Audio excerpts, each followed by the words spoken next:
हमारे चैनल कथा वर्णन स्टोरी को सब्सक्राइब करें और बेल आइकन पर क्लिक करें। एक जोरदार प्रहार के साथ घर के आईने को तोड़ते हुए मैं जोर से चिल्लाते हुए बोला, पागल हो गया है तू? कम से कम तू तो मुझे देख, एक आईना ही तो होता है जो कभी झूठ नहीं बोलता। और तेरे भी नखरे हो रहे हैं। पूजा भागते हुए आई और टूटे हुए शीशे को हैरानी से देखते हुए मम्मी को आवाज लगाते हुए बोली, माँ, कोई भी नहीं है कमरे में और ये शीशा पता नहीं कैसे टूट गया। बिल्ली होगी कोई, बेड के नीचे छिप गई होगी, ध्यान से देख, मम्मी ने अंदर से आवाज दी। पूजा ने बिल्ली का नाम सुना तो ऐसे डर के भागी कि मुझके हंसी ही आने लगी। मैं उसके पीछे भागते हुए गया। अरे नहीं है बिल्ली, कहाँ भाग रही है? पूजा भागते भागते रुक गई और अजीब सहूलियत के साथ पीछे मुड़कर देखा, जैसे सब कुछ सुन लिया होगा। मैं खुश हो गया, मुझे लगा कोई तो मुझे सुन पा रहा है। पूजा, मैं हूँ तुम्हारा ध्रुव। हाँ पूजा, मैं तुम्हारा ध्रुव, कहते हुए मैं पूजा की तरफ गया। पूजा मेरे लिए नहीं रुकी थी, दरवाजे पर उसकी चुनरी फंस गई थी। वो अब वापस दरवाजे के पास आने में आलस करते हुए कुंडे में फंसे दुपट्टे को दूर से ही झटका देकर निकालने की कोशिश करने लगी। मैंने दरवाजे के पास जाकर धीरे से उस दुपट्टे को दरवाजे से निकाला और धीरे धीरे उसके पास ले जाने लगा। लेकिन उसने मेरे पास पहुंचने का इंतजार बिना किए किचन की तरफ दौड़ लगा ली। मैं भी दुपट्टे का दूसरा छोर पकड़े उसके पीछे पीछे भागने लगा। पूजा और उसकी लहराती चुनरी किचन में माँ के पास पहुंची। तेज भागने की वजह से किचन में भी ब्रेक नहीं लगा और माँ से जा टकराई। मैंने अपना माथा ठनका, अब तो खाएगी ये डांट। बावली लड़की है ये तो, भला बिल्ली से इतना कौन डरता है? क्या हो गया तुझे, एक क्या भाग रही है? बिल्ली ही होगी कोई, बाघ तो है नहीं, माँ ने कहा और अपनी बहू को संभालते हुए हंसने लगी। पूरा शीशा टूट गया है, पता नहीं कैसे, जरूरी थोड़ी बिल्ली ही होगी, पूजा बोली। तू फौजी की बीवी होकर इतनी डरपोक क्यों है? छिपकली, कॉकरोच और चूहे तो जैसे कोई आतंकवादी है तेरे लिए, और कारतूस लेकर तेरे पीछे भाग रहे होंगे।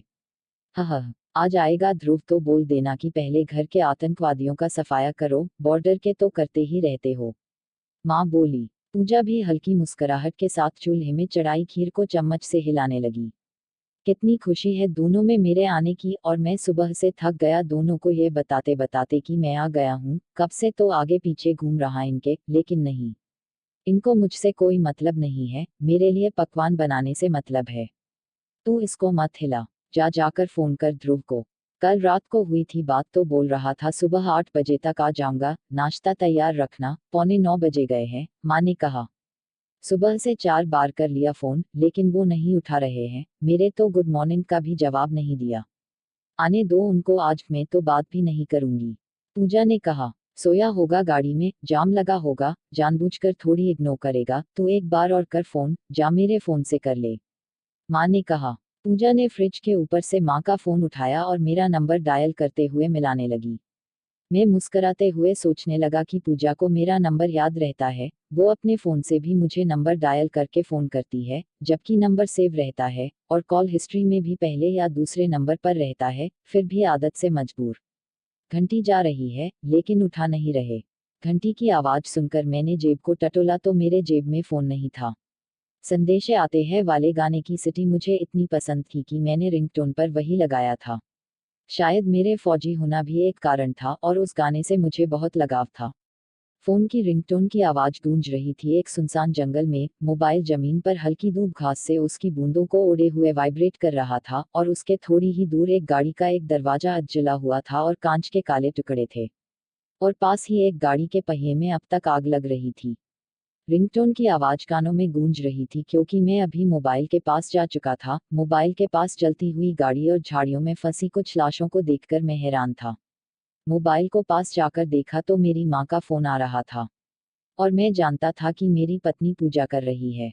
उन्हीं लाशों में खुद को देखकर मैं जय से चिल्लाया, नहीं, मेरी नहीं, बोलने की आवाज पूरे इलाके में गूंजी थी, वो भी सिर्फ मेरे लिए।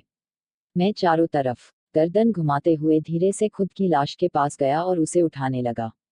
उसके सीने को मलने लगा ताकि श्वास वापस आ सके, लेकिन यह असंभव कार्य था।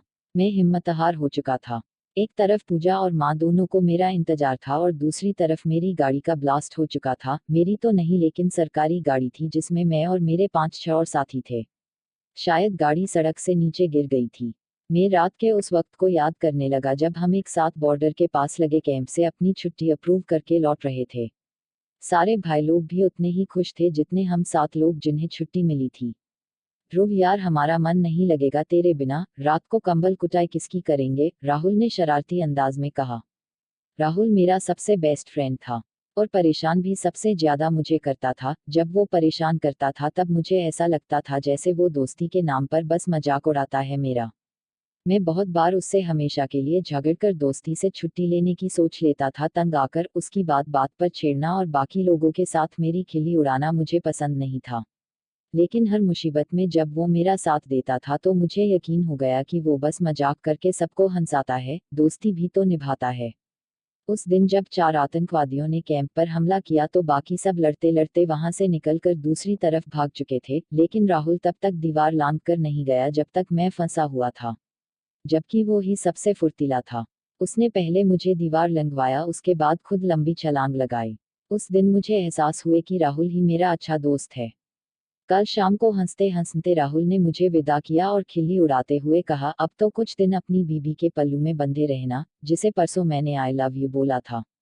सब लोग हैरानी से राहुल की तरफ देखने लगे तो मैंने हंसते हुए सारी बात बताई। मेरे फोन से मैसेज भेजा था, पूजा से मेरा झगड़ा हुआ था, मैंने इसे बताया था तो पता नहीं कब इसने ऐसी हरकत कर दी, कमीना है ये, दोस्त नहीं है। सब लोग हंसने लगे। हम गाड़ी से थोड़ी दूर ही गए थे कि राहुल का सैड इमोजी के साथ मैसेज आ गया, आई मिस यू आर। मैंने स्माइली फेस भेजते हुए उसका मजाक उड़ाया क्योंकि मुझे पता था वो यहाँ भी कोई गेम खेलेगा।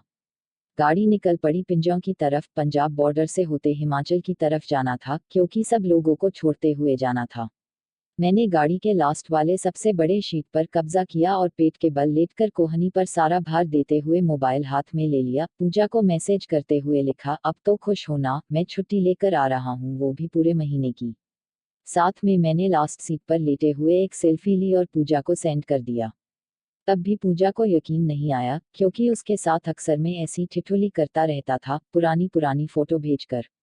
उसने तुरंत वीडियो कॉल कर दिया। तब मेरे पास हेडफोन नहीं था तो मैंने फोन काटते हुए पहले बैग से हेडफोन निकाला और उसके बाद दोबारा कॉल लगाने लगा तो पूजा का मैसेज आ गया, मुझे पता है आप आ रहे हो, वीडियो कॉल कर रही थी लेकिन अब माँ के साथ मार्केट जाने लगे गई, शाम को कर लूंगी, टाइम लगेगा तो, नहीं भी किया तो भी कल तो आप आ ही जाओगे। पूजा का मैसेज देखने के बाद मैंने कॉल बैक नहीं किया, माँ को कॉल कर लिया, हेलो प्रणाम माँ, बैठ गया तू गाड़ी में, थोड़ा ध्यान से आना, ठीक है, माँ ने कहा। लेकिन आपको कैसे, मैं कुछ कहता कि माँ दोबारा बोलने लगी, मुझे बहुत दिनों से ऐसा लग रहा था कि तेरे से मुलाकात होने वाली है, और जब बहू ने खुश होकर बताया कि ध्रुव आ रहा तो मैं समझ गई कि मेरा उस दिन का सपना जरूर पूरा होगा। 2-4 दिन पहले ही सपने में तू आया था घर।